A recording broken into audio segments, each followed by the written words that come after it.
Vale.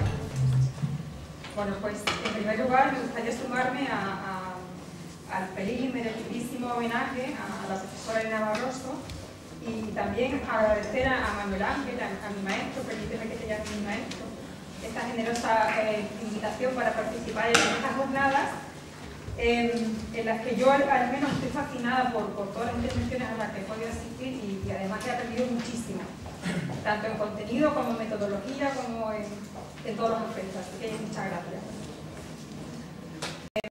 El objeto de mi contribución, ciencia dedicada a los estudios del discurso, se centrará en Wikipedia. Esto obedece a distintos motivos. En primer lugar, encuentro oportuno analizar el fenómeno de Wikipedia como evocación del discurso monolingüe, cibernético, también multimodal y multidireccional que genera nuestra sociedad mundializada. Para contextualizarlo, recurriré a las bellas reflexiones sobre mundialización, comunicación y nuevo humanismo, construidas de manera casi profética por precisamente Manuel Ángel Vázquez Medel en 2002, una fecha en la que, recordemos, Wikipedia apenas acababa de nacer y era además un proyecto absolutamente marginal y desconocido. Dice así: en este nuevo escenario de Babel se hace más urgente que nunca, no un idioma que anule a los demás, sino instrumentos de transferencia, de traducción entre las diferentes lenguas, dialectos e idiolectos. No se trata de construir nuevos territorios que anulen o superen a los otros, sino de establecer espacio de desterritorialización, red nullius, tierra de nadie o de todos, que puedan ser habitadas sin prevalencias, sin imposiciones, experimentadas como lugares de tránsito. Hemos de reconstruir y reconstituir el espacio de lo público en el que se ejercite el sentido profundo de comunidad. Como digo, una cita de 2002. La propuesta que trataré de tejer en los próximos minutos es de carácter explorativo y no oculta su voluntad de poner a prueba la elasticidad de Wikipedia sometiéndola a un doble prisma, el del imaginario social de Vázquez Medel y el del polisistema de Ben Zohar. Quisiera poner de manifiesto además que en esta exposición trataré de seguir otra de las consignas de la semana, que es la de la indisoluble unión entre ciencias y letras, y de la que considero que Wikipedia, en tanto que piedra roseta de la nueva modernidad, puede ser un ejemplo. ¿Pero qué es Wikipedia para los habitantes del tercer entorno y de la sociedad informacional? Como detallaremos en los siguientes minutos, no es fácil definir Wikipedia. En un primer acercamiento observamos que es lectura y escritura, producto y creación. Ante Wikipedia todos somos consumidores de sus discursos y también creadores de los mismos, en definitiva, prosumidores. En esta diapositiva donde se ilustra los idiomas en los que se escribe Wikipedia, donde vemos que predomina el inglés, y en la siguiente, donde se trazan por colores de dónde proceden las personas que consultan Wikipedia, observamos que efectivamente el inglés domina en cuanto a la creación, pero que los consumidores de Wikipedia proceden fundamentalmente, y por este orden, de Europa, Asia, Norteamérica, América Latina, Oriente Próximo y África, y por último India y China. Su carácter poliédrico, que resulta evidente al observar cómo las Wikipedias en distintos idiomas se expanden en todas direcciones, requiere por parte del investigador una aproximación transdiscursiva para descubrir los lazos que interconectan distintos discursos, de la forma enunciada por Vázquez Medel en el 98 en su ensayo sobre narratividad y transdiscursividad. Con el objetivo de ilustrar el discurrir del discurso en Wikipedia, pero también para soslayar nuestra mencionada adhesión a la unidad de ciencias y letras, se irá mostrando en algunos momentos representaciones de Wikipedia mediante distintas técnicas de visualización. Estas técnicas tienen como fin la representación de datos científicos o económicos a modo de imágenes que pueden facilitar la comprensión del significado. En los últimos 10 años se han aplicado estas técnicas a ámbitos antes insólitos, como el arte, las comunicaciones por correo electrónico o, en nuestro caso, Wikipedia. Estas primeras visualizaciones realizadas por el investigador de Carnegie Mellon University, Chris Harrison, tratan de ilustrar las conexiones que existen entre categorías de artículos de Wikipedia. El interés de Harrison por las visualizaciones parte de la hipótesis de que la enciclopedia puede revelar la forma en que los humanos organizan los datos y cómo se interconectan temas aparentemente alejados. Esta correspondería a la categoría de Politics, Music y Religion.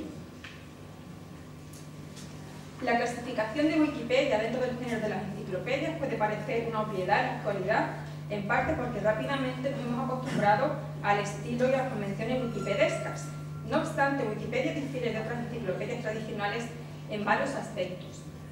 En primer lugar, su alcance es más amplio, ya que Wikipedia es más bien una recopilación de enciclopedias, tanto especializadas como generalistas, vinculadas e integradas en una sola obra. Sus artículos pueden ser actualizados al instante, lo que la convierte en una enciclopedia sumamente dinámica.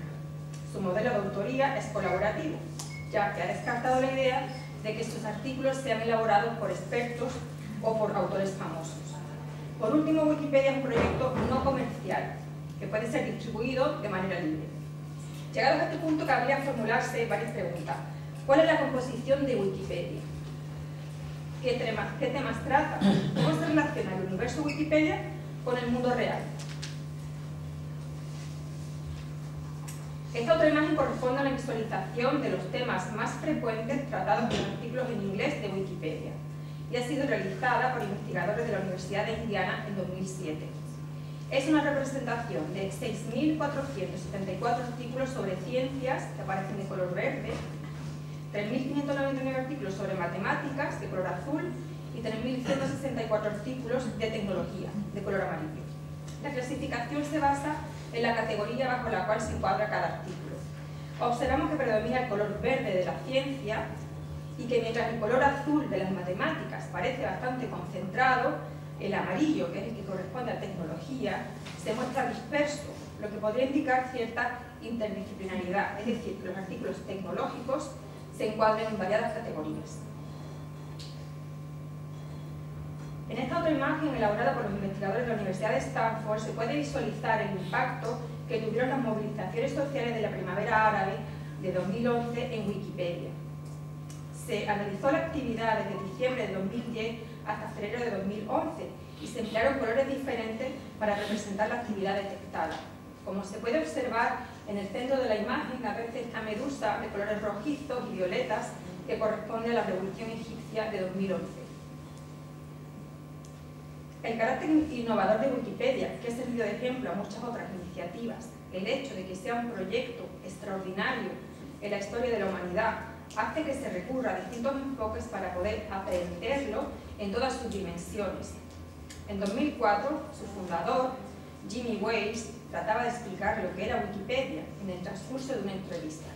Dijo así: "Imagine a world in which every single person on the planet is given free access to the sum of all human knowledge.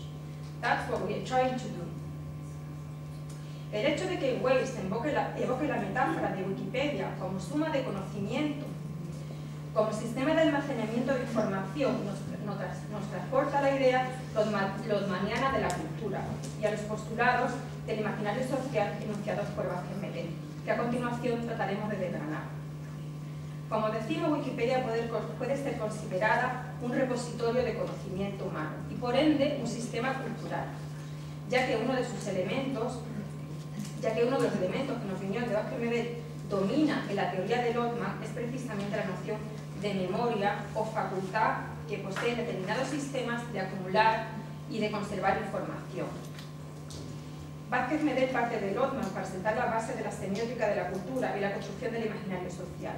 En su análisis observa la repetición de denominaciones para cultura en la obra de Lodman: sistema comunicativo, conjunto de información no genética, memoria común de la humanidad y de colectivos más restringidos, nacionales o sociales. A partir de ese análisis, Vázquez Medel añade que la cultura, en tanto que memoria no hereditaria, exige para su propia existencia otras dos características de extraordinaria importancia: su organización sistémica y su dimensión comunicacional.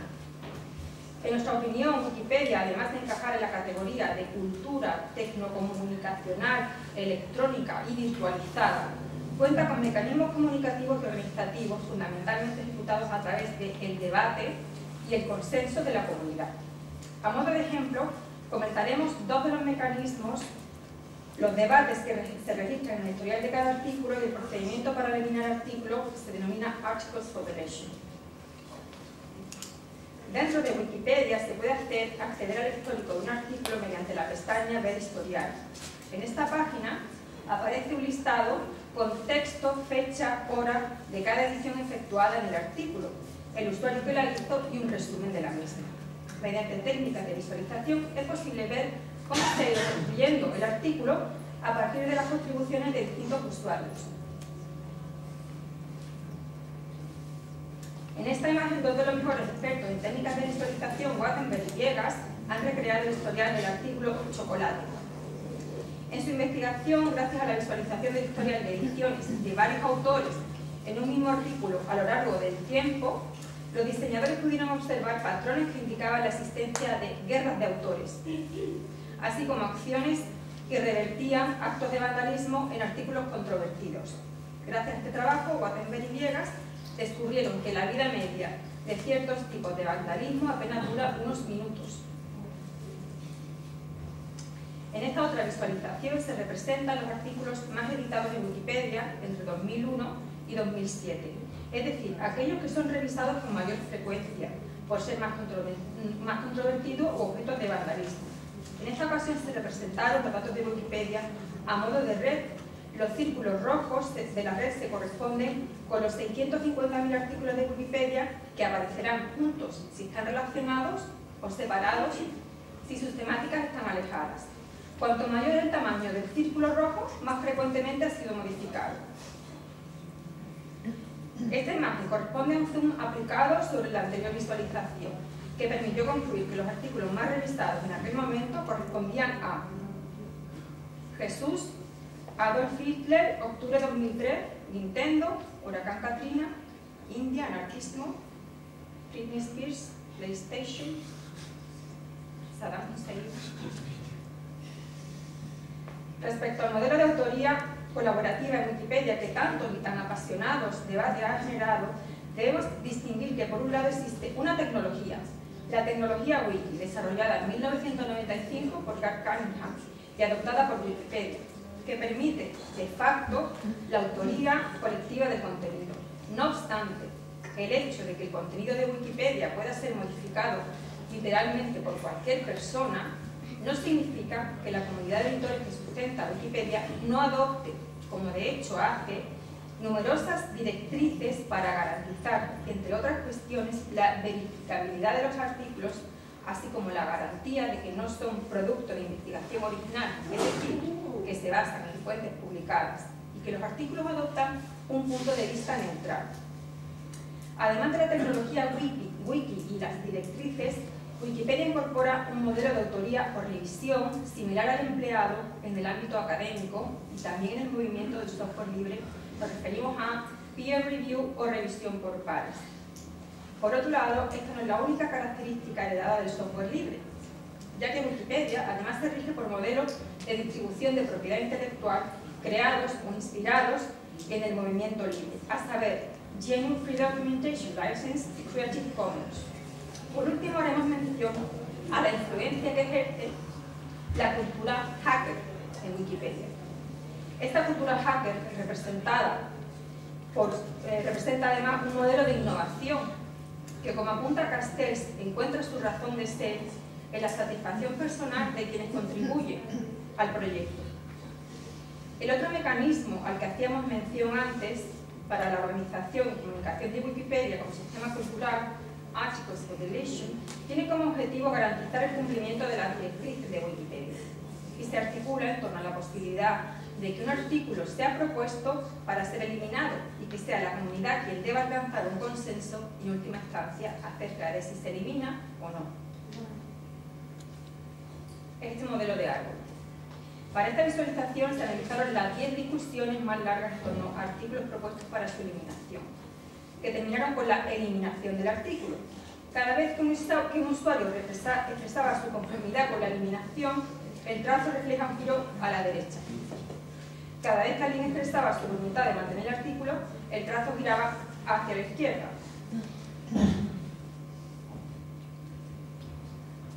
En esta segunda imagen podemos observar cómo no siempre es fácil alcanzar un consenso, existiendo distintos patrones que representan discusiones más controvertidas, como en la primera, cambiantes, como en el segundo caso, o absolutamente unánimes, que es el tercero. Más allá de las directrices y mecanismos que acabamos de mencionar, cabría preguntarse si verdaderamente cualquier persona puede escribir en Wikipedia. Hemos visto que técnicamente es posible, pero ¿cuál es el perfil de quienes deciden dedicar su tiempo a contribuir en Wikipedia?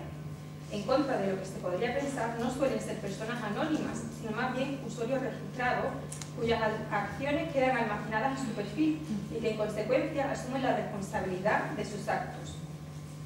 También se ha documentado la existencia de editores activos y muy activos, que contribuyen enormemente a Wikipedia.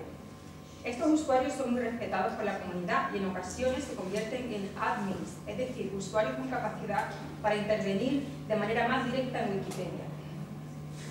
Esta gráfica corresponde al perfil de los usuarios activos en cada uno de los idiomas y esta segunda al perfil de los usuarios muy activos, son los que hacen más de 100 modificaciones en Wikipedia al mes. Para terminar de concretar la pertinencia o no de reclamar la denominación de sistema cultural para Wikipedia, recurriremos a su consideración de realidad dinámica, social, tan compleja que puede parecer irreductible. Ante la observación de estas visualizaciones, resulta difícil resistirse a la idea de utilizar la metáfora del polisistema aplicado a Wikipedia. Por este motivo, esta es nuestra hipótesis. Seguidamente analizaremos algunos puntos de la teoría de los polisistemas y tantearemos en qué medida dicha hipótesis se puede aceptar o rechazar. Itamar Eben-Zohar desarrolla su teoría de los polisistemas desde 1969 prácticamente hasta 2011. Y a pesar de que reconoce la gran contribución realizada desde el funcionalismo moderno al haber introducido la noción de sistema, propone superar algunas de sus limitaciones. Su posicionamiento al acuñar el término de polisistema es más que una mera convención terminológica. Dice así: su propósito es hacer explícita una concepción del sistema como algo dinámico y heterogéneo, opuesta al enfoque sincronístico. De este modo, enfatiza la multiplicidad de intersecciones y de ahí la mayor complejidad en la estructuración que ello implica. En nuestra opinión, el carácter dinámico de Wikipedia se ajusta a esta característica del polisistema, al ser un repertorio de información que cambia a lo largo del tiempo, pero que a la vez mantiene un registro de cada uno de los estados sincrónicos, a modo de foto fija de un instante, de anillo de crecimiento en el árbol del conocimiento humano. Por otro lado, también su naturaleza heterogénea y diversa, surgida de su faceta colaborativa y plurisubjetiva, nos permite mantener la hipótesis inicial. Eben-Zohar recalca que el polisistema abarca las nociones de sistema cerrado y de sistema abierto, un rasgo que entendemos que comparte con Wikipedia. Como enciclopedia, como discurso que se puede leer y que también se puede escribir, Wikipedia hace gala de un carácter ciertamente abierto, tanto que ha sido considerado en algunos momentos como subversivo. No obstante, las propias directrices de Wikipedia, que hemos mencionado antes, punto de vista neutral, verificabilidad, investigación original, articles for relation, permiten a la comunidad ejercer un control férreo sobre la enciclopedia. Por otro lado, esta comunidad de individuos establecen variadas relaciones que no siempre son de igual a igual, sino que podríamos considerar que existe una oligarquía compuesta por los admins, que gracias a sus especiales capacidades y a su prestigio, pueden ejercer una posición dominante en el sistema. Otra de las características innovadoras de esta teoría es su integración de elementos heterogéneos dentro del polisistema y la incorporación de una visión dinámica del mismo, impulsada por las tensiones existentes entre diferentes estratos, así como los movimientos entre centros y periferias. La visión del polisistema, donde existen tensiones entre centros y periferias, ha dado lugar a la aplicación de esta teoría al ámbito de la traducción literaria. Ciertamente es una de las propuestas más fecundas de las últimas décadas en este campo. No es de extrañar si tenemos en cuenta que refleja muy bien la existencia de sistemas literarios en distintos idiomas sujetos a tensiones, intrarrelaciones dentro del sistema o interrelaciones entre varios sistemas. Además, la aplicabilidad de los conceptos de canon como norma y obra literaria aceptada como legítimas por los círculos dominantes y de repertorio como agregado de leyes y elementos que rigen la producción de textos, aplicado todo ello, como digo, al estudio de las literaturas nacionales, ha contribuido a la enorme difusión de la teoría de los polisistemas en el ámbito de la traducción literaria.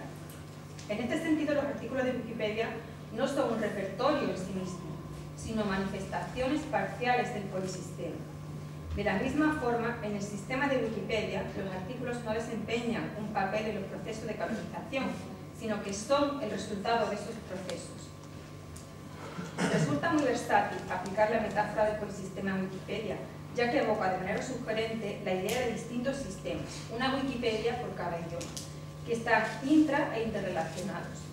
Cada una de las Wikipedias puede tener su propia morfología gnoseológica, de manera que la estructura de sus categorías de conocimiento no es simétrica ni igual en todas ellas. En esta imagen, por ejemplo, ilustramos la visualización del artículo dedicado a Borges. Hay ramificaciones que llevan a distintos colaboradores, a personas coetáneas, Victoria Ocampo. Es una forma también de ilustrar cómo se conecta la información dentro de Wikipedia. Asumiendo la paradoja de que Wikipedia es un sistema periférico en sus inicios, en tanto que polisistema también tiene sus propios centros y periferias. En el centro se encontraría la Wikipedia en inglés, mientras que en la periferia se hallaría las Wikipedias en otros idiomas. Es innegable que existen tensiones entre centro y periferia, que probablemente se plasman en traducciones, adaptaciones o enriquecimiento mutuo entre los sistemas y los individuos de la comunidad. Para concluir, consideramos plausible nuestra hipótesis inicial y, en consecuencia, entendemos que es viable analizar Wikipedia bajo el prisma de un polisistema social, cultural, multilingüe y multimodal, cuyo discurso consensuado y colaborativo es a la vez reflejo y creación de la realidad, y que nos ofrece la clave, a modo de piedra roseta, para un eventual redescubrimiento de lo humano y sus significados. Bueno, aquí recojo una breve bibliografía. Básicamente esto es lo que tengo que decir y solamente me queda darle las gracias a todos ustedes. Gracias.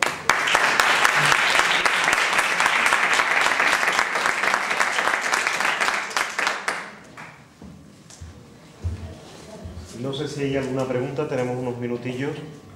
Si alguien quiere plantear ahora alguna duda, alguna aclaración, antes de pasar a la siguiente intervención del profesor Jesús Corriente. Yo seguiré aquí para esto. Muy bien, como en cualquier caso, saben que cuando terminemos a las 8 habrá una breve reflexión global y pueden volver a intervenir. También reservamos ese espacio e invito también de Yolanda Rodríguez. Muy bien, muchas gracias. Esto no me lo podía perder por una razón. Hay 3 maestros en mi trayectoria científica personal. Uno es Jorge Urrutia, el otro es Manuel Ángel Vázquez Medero, y la tercera, que se ha tomado 24 años de su tiempo en intentar meter algo de ciencia en mi cerebro para refutación del principio de la plasticidad, es la profesora Elena Barroso, cuya ausencia agradezco porque así no me podrá tildar de desagradecido cuando oigan lo que les voy a contar.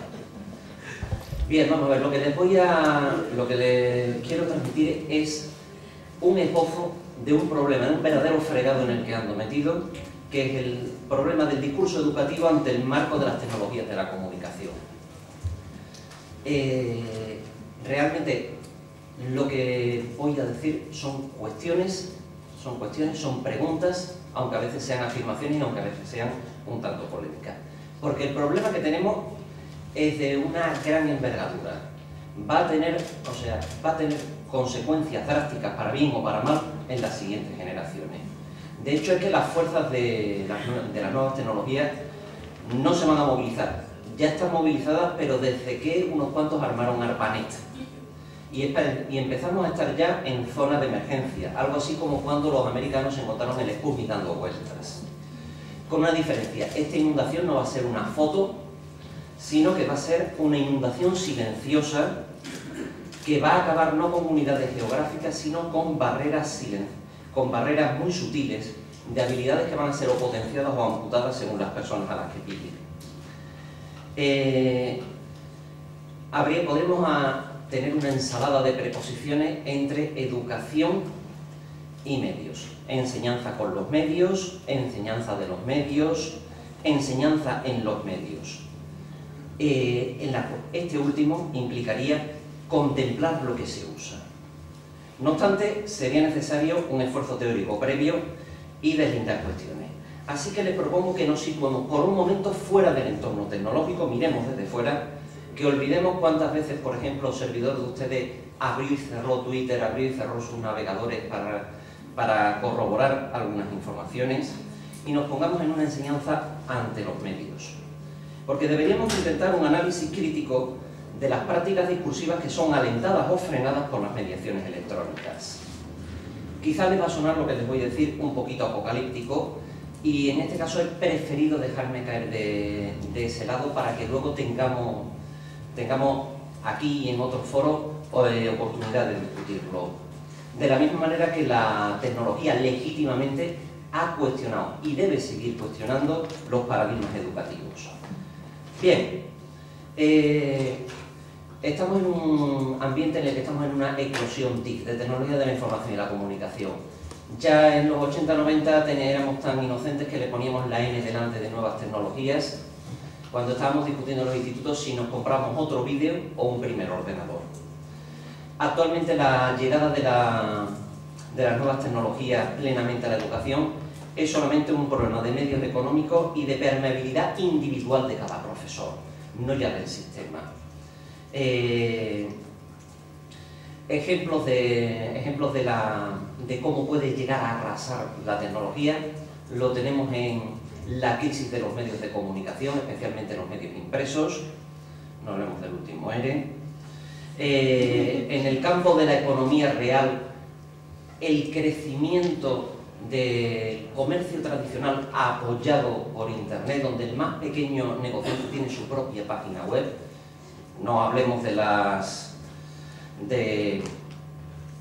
adquirir un billete de avión con derecho a susto, no hablemos de reservar un hotel, hablemos, por ejemplo, de un alfarero en un pueblo de Alpujarra que pienso comprarle un botijo que hace muy bonito, completamente alternativo, y al que no le dejan poner un puesto en el mercado de Granada. Es más, las propias .com que explotaron en su momento no fueron más que la sangre de los mártires, que fue semilla de nuevas empresas .com, y ahora mismo el 110% de las startups son de base tecnológica. Ahora, ¿significa esto que debamos hacer una educación para el mercado como todas las administraciones, sean del partido que sean, nos exigen? No. Sencillamente por una razón, el mercado ya se va a encargar de educarlos. Empezando por el uso del joystick, que empieza siendo un elemento de juego y luego se convierte en el elemento que usa el operario de la grúa. El sistema de predicción de textos del móvil, que se va a convertir en el sistema de predicción de textos que va a usar el cajero en el supermercado. Entonces, en ese caso no necesitamos que nadie lo haga. Pero el discurso amparado por el mercado va a ser asimilado, nos guste o no. Entonces, pues, es más, probablemente debamos centrar nuestra atención, aparte del análisis crítico de los discursos mediados electrónicamente, en medios que todavía no sabemos que va a existir. Debimos empezar a enseñar a organizar nuestra comunicación antes que llegara el WhatsApp y le diera la vuelta. Recuerden ustedes lo poco que tardó en extenderse el WhatsApp y cómo en el mismo año en el que se sale en España ya estaban las chirigotas del Carnaval de Cádiz. De ahí una obsesión mía personal, que es por una formación de los educadores en una semiótica básica instrumental que vaya al núcleo duro de todos estos procesos, de forma que permita avanzar entre el bosque tecnológico sin perder la famosa pregunta de cui prodest, ¿a quién beneficia? Porque las TIC no son un medio ni un procedimiento de comunicación homogéneo, ni soportan un discurso de caracteres formales cerrados. Basta tener un mínimo contacto con profesores interesados en tecnología educativa y se va a encontrar uno todos los días 1 o 2 tweets sobre un nuevo sistema de hacer presentaciones, sobre un nuevo sistema de simulación, etc. De hecho, no estaría de más recordar, a pesar de que todos lo sabemos, que Internet no es un medio homogéneo ni estable, sino es simplemente un soporte institucional de procedimientos de comunicación bastante heterogéneos entre sí. También hay que recordar que en tantos entornos se confunden las redes sociales con la tecnología que las soportan, por muchas que ambas tienen el mismo nombre. De hecho, red social es el patio de luz del bloque, la cola de la verdura, LinkedIn, Orkut, Twitter o Facebook. Lo importante es incidir en la identidad poliédrica resultante, que puede ser una ventaja o un inconveniente dependiendo de la conciencia de cada individuo tenga de ella. Y es que, si me permiten la metáfora, los medios digitales son, en cuanto a comunicación, lo que está al otro lado de la tapia de nuestro colegio tradicional. Suponiendo, y es mucho suponer ya, A, que haya tapia entre el mundo y el colegio, y no unas simples orejeras que nos pongamos los docentes. B, que el colegio sea lo que está educando de facto a los jóvenes, y que de hecho podamos controlar qué o cómo aprenden, no ya los jóvenes, sino nuestros hijos y nietos en particular. Por eso, reclamo un discurso educativo que tenga en cuenta las TIC de forma no transparente. Fruto precisamente de la eclosión tecnológica, de ese ente de razón al que Prensky denominó nativo digital, se apoderó del concepto de una presuposición cronológica bastante optimista y desgraciadamente bastante integrada. Cierto es que los nacidos de los 80, de los 80 hacia acá, han crecido expuestos a la tecnología. Es también relativamente cierto que los interfaces desarrollados por la tecnología digital han ido mejorando en usabilidad, aunque habría que tener en cuenta todas las admoniciones de Jakob Nielsen. Lo que es más, muchos de nosotros habrá visto el vídeo en el que un niño, tras haber jugado con un iPad, un niño de cortísima edad, luego se pone delante de una revista y la desprecia porque la imagen ni se agranda ni se empequeñece. Pero lo que no mostraba el vídeo era, sin embargo, el imprescindible proceso de incitar a la manipulación, la selección de movimientos relevantes que tuvo que haber para que el niño jugara a pasarle el dedo por la pantalla en lugar de tratar de mordisquear el cacharro, que era lo que hubiera tratado un niño normalmente. Eso fue un proceso de alfabetización tecnológica en el que necesariamente tuvo que preparársele un entorno de imágenes llamativas cuya respuesta fuera la que quería. Es decir, había un adiestrador adulto y había un equipo que condicionó paulatinamente al niño. Entonces, este optimismo de Prensky, al evaluar los logros cognitivos del aprendizaje a través de productos lúdicos, tropieza, a mi juicio, con que se nos presenta el medio como transparente, cuando es forzosamente translúcido. El aprendizaje del código, no estrictamente previo a la exposición al medio, se produce por un proceso de tanteo. Luego, si optamos por la simple exposición, es el propio medio el que asumirá la mayor parte de la alfabetización del usuario, que no podrá trascender al propio medio. En resumidas cuentas, sin necesidad de eliminar el concepto de nativo digital, sí que habría que tener en cuenta el concepto paralelo de alfabetización digital, y así no perder de vista a los agentes alfabetizados. En otra parte ya llamé a la pura exposición alfabetización salvaje, y también al producto, lo que llamo diglosia electrónica, la capacidad de manejar unos medios tecnológicos de forma limitada y absoluta incapacidad de manejar otros medios tecnológicos que están igualmente al alcance. Para bien o para mal, la penetración es aprovechable. Y es aprovechable para el conocimiento o para la recepción superficial.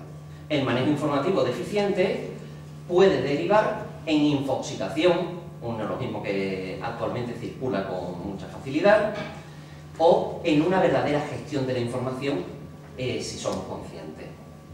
Otro problema que tendríamos que tener muy en cuenta es el del aprendizaje invisible.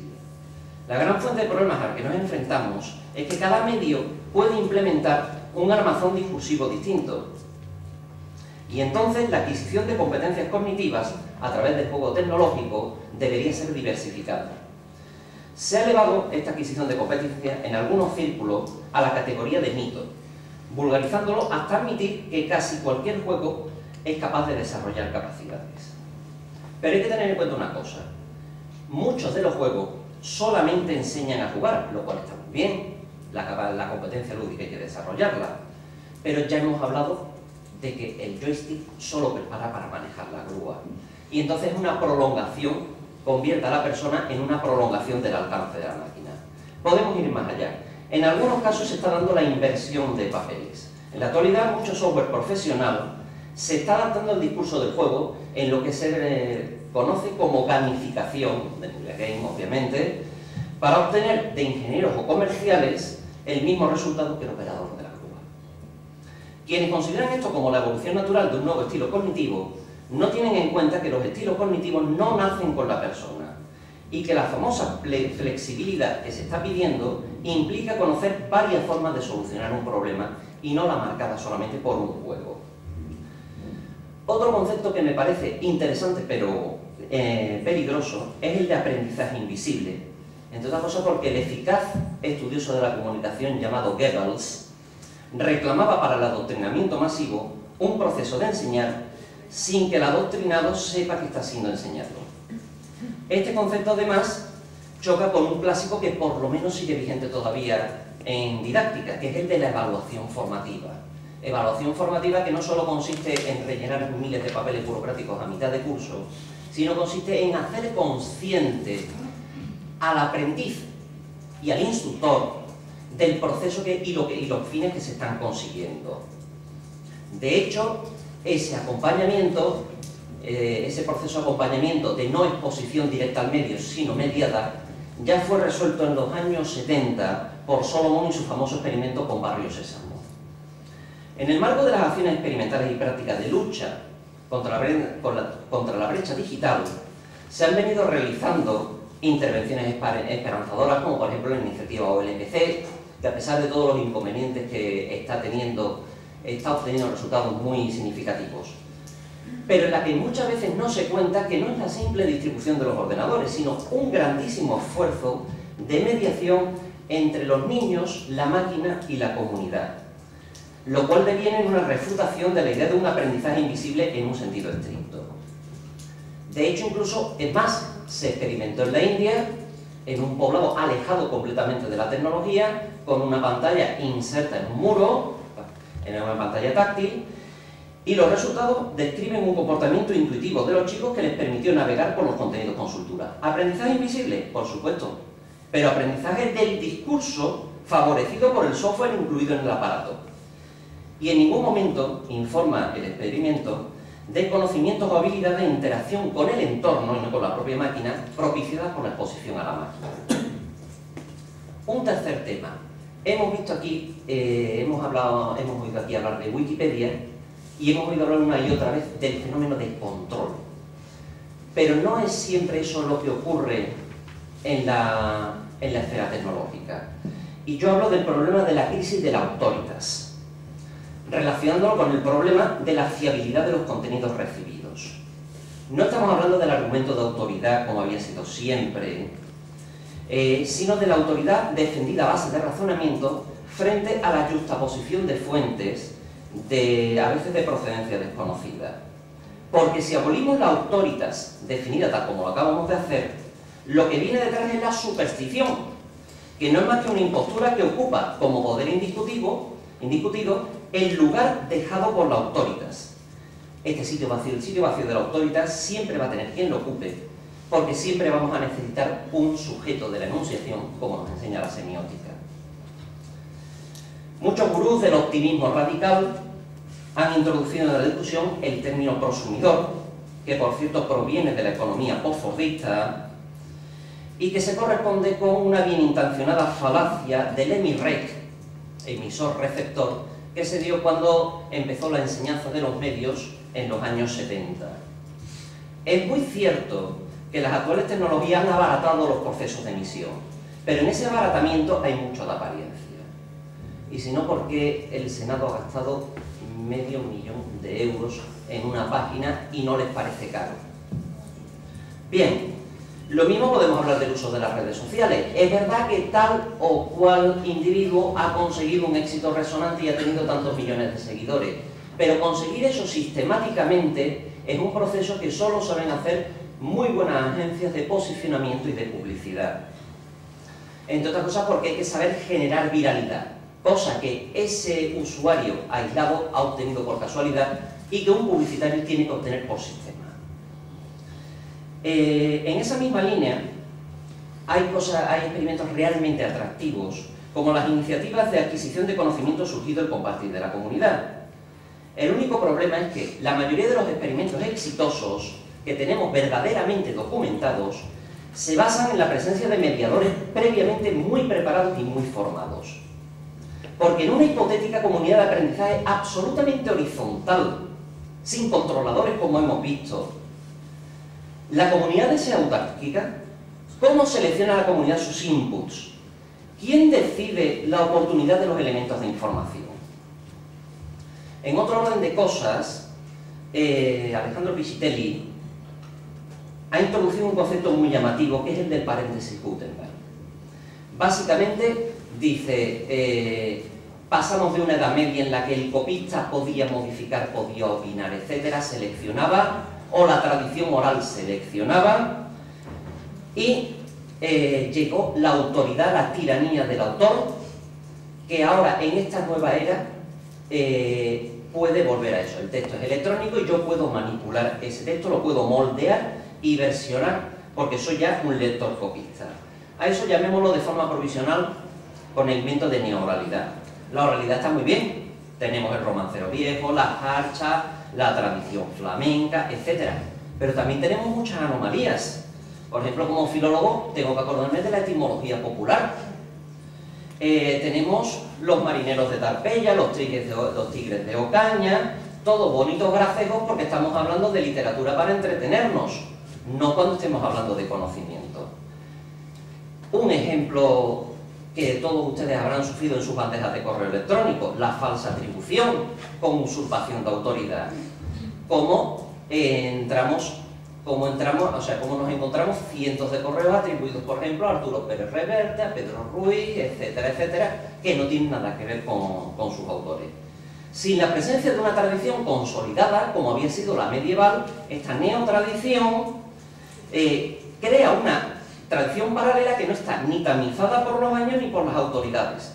Como por ejemplo, las listas de productos catalanes que hay que boicotear, que luego resulta que la mitad están hechos en Zamora, por lo cual no hay, las listas de políticos y sueldos que tienen, cuando no hay ningún dato que lo compruebe, o los testamentos de García Márquez cuando se estaba muriendo hace un montón de años. Habría que preguntarle al profesor Piscitelli si lo que a él le parece tan estupendo para los talleres comunitarios, para la escuela primaria, para la media, e incluso para sus alumnos de la Cátedra de Procesamiento de Datos de la Facultad de Filosofía, que a él le encanta llamar no alumnos, le parecería oportuno para la formación de su médico o del arquitecto de su casa. Porque con ese tipo de aprendizaje no tamizado por los años, lo que tenemos es un mal maestro de obras o un mal curandero. Formar un médico en un sistema de neoralidad implicaría una labor de decenas de años. Un proceso de estudio colectivo es muy interesante. Estamos en un entorno de estudio colectivo. Pero claro, todos nosotros llevamos un bagaje de estudio dirigido por una tradición. Es más, todos hemos mencionado a varios de nuestros maestros. Es decir, hemos venido acompañados de autoridad científica en la materia, hemos venido acompañados de mediadores y hemos tardado más de los 4 años del grado en poder sentarnos a contar incluso las tonterías que les estoy contando ahora mismo a ustedes. Dentro del desgaste de la autoridad, los esfuerzos por construir la web semántica, un desideratum en realidad, lo que tenemos, los resultados son más bien de una web léxica, lo cual no sería un matiz. Tenemos con el problema del etiquetado, trae el problema de la tiranía, la dictadura de las folksomías, de los hashtags y los trending topics. Y otros procesos de valoración popular. Imagínense ustedes, en los años 30, en la Alemania nazi, los trending topics que hubiera sido Ein Volk, Ein Reich, Ein Führer. Bien, pero es que además se ha ido extendiendo esto hasta, por ejemplo, los motores de búsqueda, que han ido, permítanme la frase, aplebeyando sus algoritmos. Ahora, cada vez que intento enseñar a mis alumnos una aproximación documentalística a la búsqueda a través de Internet, me sorprenden ellos con mayor tipo y mayor calidad de resultados poniendo la pregunta, incluso con la falta de ortografía. De forma que una búsqueda con criterios documentales está abocada a resultados más mediocres. Esto es un cambio discursivo en toda regla. Bueno, malo, regular, pero con él tendremos que trabajar con herramientas que son hoy imprescindibles para el trabajo intelectual. Y a esta ensalada cognitiva estamos llamándola interactividad y 2.0, cuando la realidad es que estamos amenazados por el avance de un discurso monológico. Bien, no quisiera que todas estas insistencias, que son fuentes de disfunción, pero no son lo único, sea entendida como una enmienda a la totalidad de los discursos digitales. En primer lugar, porque su presencia es inevitable. En segundo lugar, porque todo lo que he dicho no obsta el inmenso potencial de mejoramiento del conocimiento humano que pueden suministrar. Pero me gustaría plantearme a mí mismo, plantearme en voz alta, salidas que la teoría y otros teóricos más abejas que yo podrían explicar. El teórico debería sacar a la luz las posibles fuentes de disfunción comunicativa y cognitiva que están ocultas en la práctica discursiva digital, de forma que pueda desactivar los mecanismos automáticos y casi inconscientes de alfabetización salvaje, por exposición al medio, y revelar la existencia de caminos alternativos, igualmente tecnológicos, en el aprendizaje de las vehiculaciones, de forma que den fruto en forma de aprendizaje personal o colectivo, pero autónomo, aprendizaje autónomo, en una actitud de formación permanente que no le deje bajar la guardia ante la aparición de nuevas mediaciones. En los contextos de educación dirigida, por ejemplo la educación formal, el profesor, monitor, asesor, etc., deberemos concebirlo como el mediador inteligente en el proceso de aprendizaje, que no solo selecciona contenido, sino que revela la esencial no transparencia que es el artefacto del soporte digital. De hecho, todo esto no es una novedad, es sencillamente la ampliación a las nuevas realidades digitales de las máximas de casi todas las escuelas de alfabetización mediática de los 80-90, y permítanme citar por preferencias personales y caprichos a Len Masterman. Bien, para acompañar a esto, sigo convencido personalmente en la potencia de una herramienta, y la herramienta es el análisis crítico interdiscursivo de las diversas manifestaciones, especialmente las medidas digitales. Y para ello no hay máquina más apropiada que esta. Ciertamente requeriremos un entorno de trabajo en el que quede claro que el intertexto, para hacer la búsqueda interdiscursiva, no se reduce a los hiperenlaces que aprenden en la página, sino al armazón intelectual que hace que esos hiperenlaces sean relevantes. Y por tanto propiciemos una navegación no errática y que está al servicio de quien busca los contenidos y no al servicio de los contenidos que se imponen al receptor. Estos son de forma apresurada algunos de los interrogantes que me he ido encontrando a partir del mare magnum de tendencia que estoy en la actualidad examinando. Les agradeceré infinitamente, de verdad, sus críticas, incluidas las enmiendas a la totalidad, de la misma manera que les agradezco mucho la paciencia que han tenido conmigo. Quiera promover también la reflexión crítica por parte de ustedes, el proceso de apropiación personal y de personal digestión. Es verdad que hace falta más tiempo y es verdad que este es un atracón muy gordo para haberlo podido decantar y digerir. También es cierto, no se ha dicho aquí en ningún momento, pero según los últimos datos que tenemos disponibles sobre la eficacia de las diferentes dinámicas discursivas, la comunicación interpersonal en vivo, en la que se comparte tiempo, espacio y vida. Ana lo comentaba tomando el café, ¿no? Hoy la física cuántica dice que ustedes y yo no somos entidades compactas, macizas, somos entidades vibratorias fundamentalmente, energía que realmente cuanto más nos aproximamos a la materia, más desaparece la materia, y eso tiene que ver efectivamente con este intercambio interpersonal. Creo que hemos tenido un día largo e intenso. Creo además que ha estado muy bien acoger estas jornadas a ese merecidísimo homenaje a nuestra querida compañera Elena Barroso, que me pedía que la disculpara cuando nada le tenemos que disculpar por no poder estar presente también esta tarde, como sí lo ha estado con toda intensidad hasta el final de la jornada de la mañana. Quienes la conocemos y conocemos sus personales circunstancias, sabemos que en este momento no hay dedicación de mayor dignidad ética que a la que ella está en estos momentos acogida, ¿no? Precisamente a atender, a entender a una persona querida que hoy, decíamos, cumplía años y era... Encamina a todos sus discípulos en la senda de una muy concreta metodología. Y sin embargo, lo que nos hemos encontrado aquí es una entidad poliédrica en la que alrededor del discurso hemos visto desde opciones ortodoxas de análisis crítico del discurso, opciones formalistas estructuralistas, opciones sistémicas, y todo eso, sin embargo, se ha establecido en forma de diálogo. Aquí no solo no solo es que nadie se ha levantado indignado y decir, bueno, esto es pseudociencia, esto no tiene nada que ver, sino que todos hemos ido integrando, me parece, lo que nos ha querido decir cada uno desde sus distintos paradigmas. Por ejemplo, me dio un poco de miedo cuando, sabiendo que mi intervención iba sobre esto, digo, verás tú que voy después de una sobre Wikipedia y ahora va a parecer que yo estoy lanzando un discurso un poco apocalíptico, que también he sido un poco apocalíptico a propósito. Y quisiera recordar una anécdota. La primera vez que estaba yo me tocaba hacer de ponente en el SAP, en el aula de informática, estaba hablando mientras oía un insistente tecleo y me puso muy nervioso porque decía, ¿quién será el capullín que se está dedicando a jugar mientras yo estoy hablando? Tardé un poco más en mi presunción absurda, tardé en darme cuenta hasta que terminé, hasta un rato después de terminar, que es que había aprovechado el teclado que tenía delante, había encendido el ordenador y estaba tomando notas.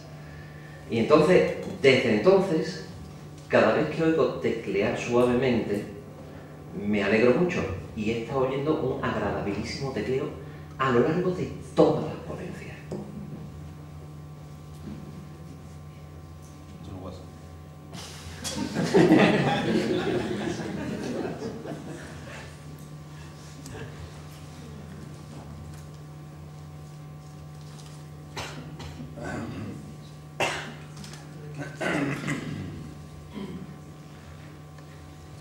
Quería decir que antes me quedé con las ganas. Esto es una traca para nada. Pero antes me quedé con las ganas de que nuestro compañero Rafael pusiera en práctica eso que decía que quería hacer con nosotros, relacionado con el teatro. Como tenemos tiempo, yo te lanzo el oro a ver si te animas.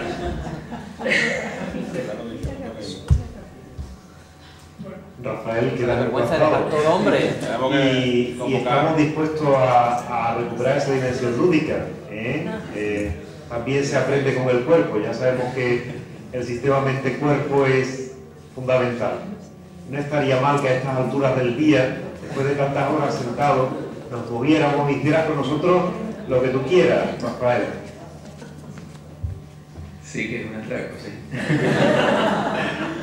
Pasa que, bueno, lo que yo tenía previsto estaba vinculado a todo lo que yo he ido explicando en la exposición, ¿no? Y ahora tendría que contarla de nuevo. ¿Cuenta? Yo creo que no procede. Entonces, no sé cómo plantear ahora... Sí. No sé cómo plantear ahora haceros algo vinculado a la exposición que he hecho antes, ¿no? Me dais un par de minutos, ¿sabes? Un par de minutos para pensar, ¿vale? Qué tipo de ejercicios podemos hacer y seguro que se me ocurre algo, pero traemos un par de minutos, ¿vale? Para que yo encaje en todo esto.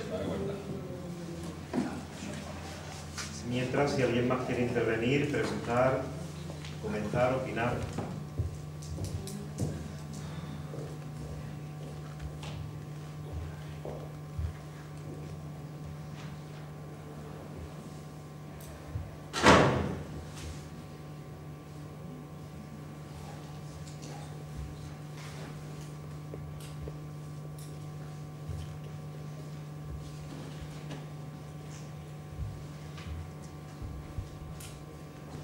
Por ejemplo,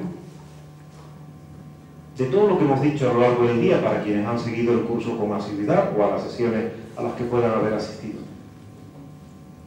¿qué ha sido lo que más os ha inquietado?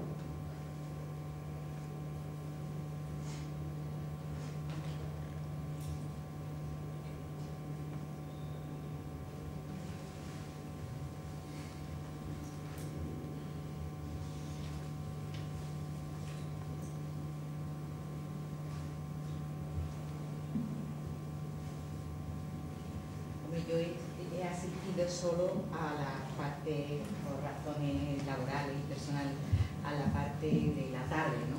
Y concretamente, a mí con lo que me he identificado más, quizá, ha sido con la comunicación de Jesús Corriente, por razones obvias, porque es algo que lo estoy sufriendo, viviendo y disfrutando todos los días. Es decir, ese reto que tenemos los docentes yo no sé si es que yo soy del paréntesis Gutenberg, claro, probablemente. Entonces, hay veces que me siento perdida digitalmente, perdida esa alfabetización digital, esos nativos digitales, esas brechas digitales. Entonces, yo, por un lado, me siento identificada con el mensaje apocalíptico, que llama apocalíptico, que a mí no me lo parece, porque simplemente el formularlo ya no es apocalíptico, ya es integrado. Claro, porque ya se está planteando soluciones y búsquedas de camino, pero sobre todo a mí lo que me gusta volver.